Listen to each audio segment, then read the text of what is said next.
Good morning students, myself Dheeraj Sharma. आज मैं आप लोगों को यहाँ पढ़ाऊँगा। आपका एक सब्जेक्ट है जिसका नाम है मैकेट्रॉनिक सिस्टम। हम उसके बारे में बातें करेंगे।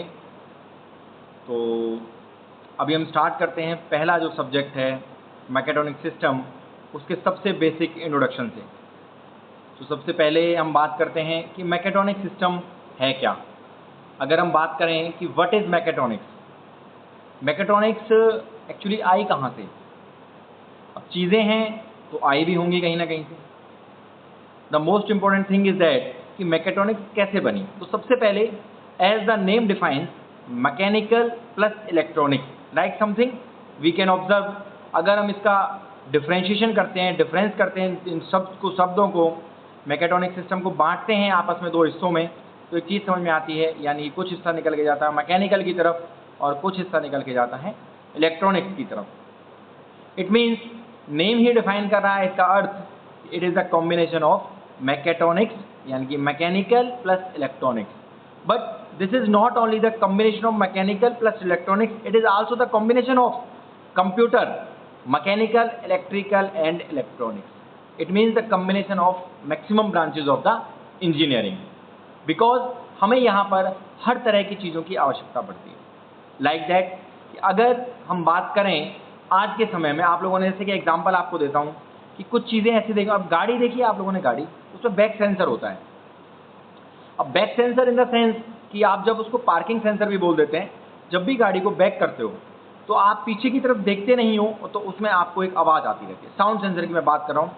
वो एक स्पेसिफिक टाइप ऑफ सेंसर होता है जिसको बोलते हैं प्रॉक्सिमिटी सेंसर। अब वो तो हम डिटेल में बाद में पढ़ेंगे, लेकिन अभी फिलहाल अगर हम बेसिकली उसके बारे में बात करें तो वो क्या होता है, वो सेंसर होता है। यानी कि वो किस किस चीज़ का कॉम्बिनेशन हुआ। कोई सर्किट उसके अंदर होगा, कोई इलेक्ट्रॉनिक सिस्टम उसके अंदर होगा, कोई कंट्रोल यूनिट उसके अंदर होगी। इन सबको मिला करके एक सिंगल डिवाइस बनी जो कि हमारे मैकेट्रॉनिक्स के अंतर्गत आती है। Is that clear? ठीक है, अब हम आगे बढ़ते हैं थोड़ा सा इससे कि भाई व्हाट इज मैकेट्रॉनिक्स हमने जाना। फिर मैकेट्रॉनिक्स के क्या क्या पार्ट्स हो सकते हैं, एलिमेंट्स ऑफ मैकेट्रॉनिक सिस्टम। अब जैसा कि नेम डिफाइन कर रहा है इसका, मैकेनिकल सिस्टम इसके अंदर है तो मैकेनिकल पार्ट होंगे। इलेक्ट्रॉनिक और इलेक्ट्रिकल सिस्टम इसके अंदर है तो इसके इलेक्ट्रिक सिस्टम के और इलेक्ट्रॉनिक सिस्टम के दोनों के इसके अंदर पार्ट्स होंगे। उसके बाद control unit, the most important factor या most important element control system. Human mind है, आप एक इंसान हो, अगर आपका दिमाग काम करना बंद हो तो आप निष्क्रिय हो जाते हो। कहते हैं ना coma, coma is a state of निष्क्रियता। हम कह सकते हैं कि जब कोई भी चीज़ काम करना बंद कर दे। तो अगर कंट्रोल सिस्टम, किसी का कंट्रोल पैनल ही काम नहीं करेगा तो कोई भी सिस्टम काम नहीं करेगा। इसीलिए the most important factor is control panel. इसके अलावा अगर हम बात करें कंट्रोल पैनल, अभी यह चीज़ें एडवांस हो रखी हैं तो हम कंप्यूटर की तरफ जाते हैं। कंप्यूटर किस पे रन करता है, किसी न किसी सॉफ्टवेयर सिस्टम पे, तो हमारा सॉफ्टवेयर होगा कंप्यूटर एंड सॉफ्टवेयर सिस्टम। इसके अलावा एक और चीज़ होती है जो डायरेक्ट कांटेक्ट में होती है ऑब्जेक्ट के, जिसको बोलते हैं सेंसर। सेंसर एंड एक्चुएटर, उसको हम डिटेल में बाद में पढ़ेंगे, लेकिन अभी फिलहाल बेसिक इंट्रोडक्शन के बारे में अगर हम जानते हैं तो सेंसर वो ऑब्जेक्ट होता है जो डायरेक्ट कांटेक्ट में होता है या डायरेक्ट नियर बाई होता है हमारे फिजिकल ऑब्जेक्ट। सही है, चलिए आगे बढ़ते हैं हम इसके साथ। एग्जाम्पल की अगर मैं बात करूँ, एग्जाम्पल्स ऑफ मैकेट्रॉनिक सिस्टम, तो बहुत सारे एग्जाम्पल्स हैं, मैंने अभी आपको दे ही दिए हैं। रोबोट है, रोबोट की अगर मैं छोटी मोटी बात करूं, या ऑटोमेटिक वॉशिंग मशीन है। अभी आप सब लोग देखते हो कि ऑटोमेटिक वॉशिंग मशीन क्या करती है कि जब भी हम कपड़े धोते हैं उसमें वॉशिंग के लिए डालते हैं, इन दैट केस आपके अंदर एक टाइमर सेट होता है और कंट्रोल सिस्टम उसको सेमी ऑटोमेटिक मशीन हमारी दो तरीके की होती है। One is fully automatic, another one is semi automatic. Semi automatic का मतलब है कि उसके अंदर कुछ चीज़ें, यानी कि half of the things are automatic, half are the manual. But अगर फुली ऑटोमेटिक की बात करें कि all things are controlled by the system software, यानी कि कोई सर्किट होगा, कोई पैनल होगा, उसी के द्वारा कंट्रोल होंगी। Manually we can not control the things. तो अगर ऐसी कोई चीज़ है तो ऑटोमेटिक वॉशिंग मशीन। अभी देखिए एक छोटा सा एग्जांपल आपको देके समझाता हूँ कि आपने एक वॉशिंग मशीन है, उसमें आपने कपड़े डाले, पानी डाला, सर्फ डाला, एंड देन आफ्टर आपने उसमें टाइमर सेट किया 15 मिनट। अब 15 मिनट के बाद वो मशीन चलती रहेगी 15 मिनट तक, और 15 मिनट के बाद आफ्टर 15 मिनट मशीन जो है हमारी ऑटोमेटिकली सायरन दे करके रुक जाएगी। इट मीन्स कि जो हमारा टाइमर कंट्रोल सिस्टम उसके अंदर लगा हुआ था, जैसे ही उसका टाइमर ओवर हुआ, उस टाइमर के साथ मशीन हमारी बंद हो गई, ऑफ हो गई। लेकिन जरूरी तो नहीं है कि हमारे कपड़े साफ हो गए हों, जरूरी है ऐसा? नहीं है ना। तो ये चीज़ें ज़रूरी नहीं है। इट मीन्स कि उसके पास ऐसा कोई सिस्टम नहीं था, कोई मैकेनिज्म नहीं था कि वो आइडेंटिफाई कर सकें कि हमारी चीज़ें फुली ऑटोमेटिक हैं, क्लियर हुई हैं, नहीं हुई हैं, ऑब्जेक्ट हमारा जो एम था वो अचीव हुआ है या नहीं हुआ है। इसी को करने के लिए ये एक पार्ट होता है हमारा, दो तरह के सिस्टम होते हैं, open loop closed control system and close loop control system. Open loop control system, ये पहला वाला जो एग्जांपल है वो ओपन लूप कंट्रोल सिस्टम का। इट मीन्स कि आपको कोई इनपुट देना है, कपड़े डालने थे, मशीन ने अपना काम किया और मशीन 15 मिनट बाद बंद हो गई, वेदर हमारे कपड़े साफ हुए हों या नहीं हुए। लेकिन अगर क्लोज लूप कंट्रोल सिस्टम होता, यानी कि फीडबैक कंट्रोल सिस्टम होता, इन द सेंस कि मशीन ये देख पाती कि कपड़े अभी गंदे हैं तो दोबारा चल जाती, अगर कपड़े साफ हैं तो वो मशीन बंद हो जाती। इसको बोलते हैं फीडबैक कंट्रोल सिस्टम। तो ये इंपॉर्टेंट फैक्टर है हमारे मैकेट्रॉनिक सिस्टम का। Anti lock braking system, industrial robots, drones, ये सब हमारे मैकेट्रॉनिक सिस्टम का हिस्सा हैं। क्लियर है चीज़ें? उसके बाद अगर हम बात करें डायग्राम ऑफ मैकेट्रॉनिक सिस्टम, तो ये बेसिक स्ट्रक्चर है जिसमें हमारे पास कंट्रोलर होगा, सेंसर होगा और हमारे पास सिस्टम होगा, कंप्यूटर होगा। मैकेट्रॉनिक सिस्टम के हमारे पास एडवांटेजेस क्या क्या हो सकते हैं, हमें क्यों ज़रूरत पड़ी कि हम इतने सारे सिस्टम को अलग अलग क्यों नहीं चलने दें, कंबाइन कर लेते हैं। लेकिन हमें ज़रूरत पड़ी इन सिस्टम को कंबाइन करने की, तो वो नीड हमें क्यों पड़ी, need of the mechatronic system, ऐसे भी बोल सकते हैं। सबसे फर्स्ट पॉइंट हो गया हमारा हायर परफॉर्मेंस एंड इफिशिएंसी।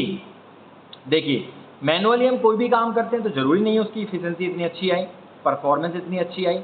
हालांकि कंप्यूटर को या इन सभी सिस्टम को इंसान ने ही बनाया है, but this system are precision system, यानी कि वो लेस एरर में काम करते हैं।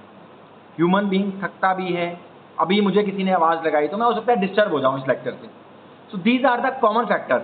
लेकिन मशीन है, मशीन को बुलाते रहो जब तक वो बंद नहीं होगी, और जब बंद होगी तो वहीं से स्टार्ट हो जाएगी। तो इट मीन्स मशीन हमारी थोड़ा सा एडवांसमेंट होती है, क्वालिटी की, परफॉर्मेंस की, इफिशियंसी की। ऑटोमेशन तो होता ही है, अभी हमने बात की 15 मिनट तक आप बैठे नहीं रहोगे ना वहाँ पर, तो 15 मिनट बाद ऑटोमेटिकली मशीन ऑफ हो जाएगी। प्रेसिजन, बार बार आप काम कर रहे हो, रिपीटेडली आप वैल्यूज निकाल रहे हो, तब भी हमारा ये डेटा एक्यूरेट आना चाहिए। तो ये कुछ उसकी फ्लेक्सिबिलिटी, आप चेंज कर सकते हो, 15 मिनट की जगह 20 मिनट कर सकते हो, 20 की जगह 25 मिनट कर सकते हो, लेकिन आपको जाने की जरूरत नहीं है। रिमोट सेंसिंग डिवाइसेज हैं, आजकल बहुत सारी रिमोट सेंसिंग डिवाइसेज हैं, रिमोट से काम करते हैं, AI चल रही है ना। ये जो सारी चीज़ें हैं हमारी, तो उसकी कुछ एडवांटेज हैं। अब अगर हम बात करें एप्लीकेशन कि भाई ऐसे सिस्टम को एप्लीकेशन कहाँ कहाँ पर हम इसकी यूज़ कर सकते हैं, एप्लीकेशन मीन्स यूज़ कहाँ है, यूजेबिलिटी कहाँ है, सब जगह है, everywhere. Automatic industry, manufacturing industry, aerospace industry, medicine industry, even आप मेडिकल की अगर मैं बात करूं, कई जगह आप लोग देखते भी होंगे कि रोबोट आजकल इंजरी कर रहे हैं, नी प्लांटेशन कर रहे हैं, घुटनों की जो सर्जरी है, नी रिप्लेसमेंट जिसको बोलते हैं, वो आजकल रोबोट्स के द्वारा की जा रही है। बिकॉज क्योंकि वो high performance, high precision, less error equipment होते हैं, तो हमारे हो सकते हैं। और भी बहुत सारी जगह हैं जहाँ पर हम इसका इस्तेमाल कर सकते हैं।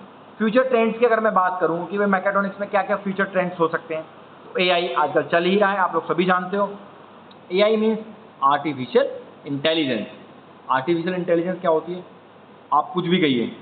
मान लीजिए, लेट्स सी एन एग्जांपल की अगर हम बात करते हैं, मैं बाहर हूं या मैं गाड़ी से दूर हूं और मुझे पता है कि मेरी गाड़ी को 4 बजे छुट्टी होती है, तो इन दैट केस मैंने उसमें फुली ऑटोमेटिक सिस्टम लगा दिया कि 4 बजे मेरी गाड़ी ऑन हो जाए, उसका AC ऑन हो जाए, सो दैट आफ्टर 5 मिनट जब मैं उस गाड़ी के अंदर पहुंचूं तब तक मेरी गाड़ी कूल हो चुकी है। या फिर गाड़ी पार्किंग में खड़ी है, आजकल बहुत सारी ड्राइवरलेस कार्स चल गई हैं हमारी। These are the examples of the robotic system. But कहाँ से आई हैं, मैकेट्रॉनिक सिस्टम से आई हैं। तो वो चीज़ें ऑटोमेटिकली पार्किंग से निकल के बाहर आ जाए, तो ये क्या है, मेरे लिए एडवांटेज हुई ना, टाइम की सेविंग हुई। बट इसका कहीं ना कुछ डिसएडवांटेज भी हो सकता है। इसीलिए अभी जो चीज़ें हैं वो पूरी तरह से एप्लीकेबल या एप्लीकेबिलिटी नहीं हो पाई उन चीज़ों की। व्हीकल्स की अगर बात, ऑटोनोमस व्हीकल की मैं बात करूँ, ऑटोमेटिक ड्राइवरलेस कार्स मतलब ऑटोमेटिक व्हीकल्स, लेकिन वो अभी अगर एक साथ इन सब चीज़ों को इम्प्लीमेंट कर दें तो कितनी ज़्यादा अनएम्प्लॉयमेंट क्रिएट हो जाएगी। सो हर चीज़ के साथ जहाँ कुछ एडवांटेज चलते हैं, साथ साथ उसकी कुछ डिसएडवांटेजेस भी चलती हैं, तो हमें इन सभी को ध्यान में रखना है। कंक्लूजन अगर मैं बात करूँ आपके सब्जेक्ट के या आपके इस टॉपिक का, तो मैकेट्रॉनिक जो सिस्टम है वो कंबाइन करता है मल्टीपल इंजीनियरिंग फील्ड्स को, स्मार्ट चीज़ों को इनेबल करता है, ऑटोमेटिक सिस्टम है, एक बहुत ही फुली एडवांस्ड ऑटोमेटिक सिस्टम बनाया जा सकता है। जैसा कि आजकल के आप वॉर में भी देख रहे हो, ड्रोन्स हैं, आदमी की ज़रूरत नहीं है, दूर किलोमीटर, 2 किलोमीटर, 5 किलोमीटर दूर से आप ड्रोन को ऑपरेट कर रहे हो, दुश्मन को नुकसान पहुंचा रहे हो। तो these are the automatic systems. और मॉडर्न टेक्नोलॉजी की अगर मैं बात करूं, तो ये हमारे जो सिस्टम हैं, ये डेवलपमेंट्स हैं जो हमारी आज के समय में हो रही हैं। तो ये हो सकता है डिस्ट्रक्शन की तरफ जाएं, या हो सकता है हमारी ये नई प्रोडक्शन की तरफ जाएं, लेकिन अभी इस बारे में कुछ कहा नहीं जा सकता है। बट धीरे धीरे चीज़ों को हम यूजेबिलिटी, एडेप्टेबिलिटी बढ़ा रहे हैं। अब देखते हैं भविष्य में इसका AI का, ऑटोमेशन का किस तरीके से इस्तेमाल होता है। But all these are needs of current scenario, so we have to read all these things. ठीक है, बहुत बहुत धन्यवाद आपका। आज जो पढ़ाया उम्मीद है कि आपको समझ में आया होगा। अगर कोई प्रॉब्लम रहती है तो हम इसको नेक्स्ट क्लास में डिस्कस करेंगे। Thank you students.